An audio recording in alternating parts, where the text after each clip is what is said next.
Alaikum warahmatullahi ikhwani fillah.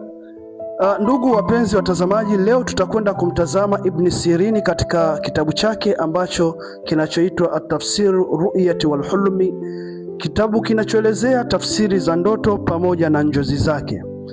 Na Ibn Sirini ameona ya kuwa ndoto ya kuota mwanadamu katika usingizi wake imegawanyika katika mafungu tofauti tofauti, na leo tutakwenda kutazama ndoto miongoni mwa ndoto ambazo ni aghrab sana kwa binadamu kuziota, nayo ni ndoto ambayo tutakaokwenda kuisoma siku ya leo. Ni ndoto ya al-ghurab fil hulum, kwamba ndoto ya kumwona kibombobombo au kunguru katika usingizi. Ndugu zanguni, ndoto ya kumwota kibombobombo katika usingizi au kunguru ni ndoto ambazo aghlab sana zimekuwa zina majibu tofauti na maajabu, lakini pia na majibu yenye kutisha katika maisha ya mwanadamu. Kwa hiyo leo tutakwenda kutazama ndoto ya kumwota kunguru katika usingizi wako.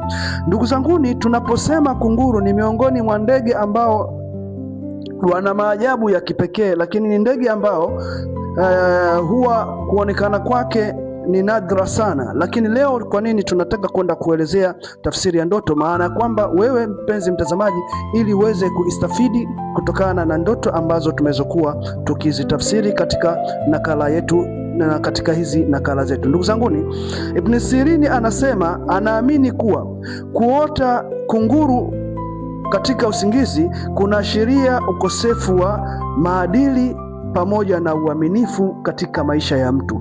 Ibn Sirini anasema kuota ndoto katika usingizi, kumwota kunguru kuna ashiria ukosefu wa maadili pamoja na uaminifu katika maisha ya mtu. Ikiambatana pia katika somo la pili, anasema Ibn Sirini, mwanamume atakayeota ndoto kamwona kunguru katika usingizi wake, ndoto hiyo inaashiria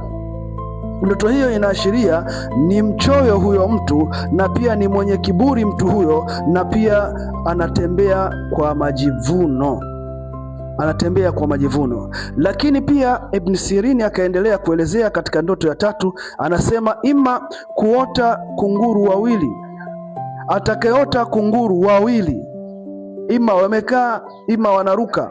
Sawa, anasema Ibn Sirini mtu atakayeota kunguru wawili ni ndoto inayoashiria maisha marefu.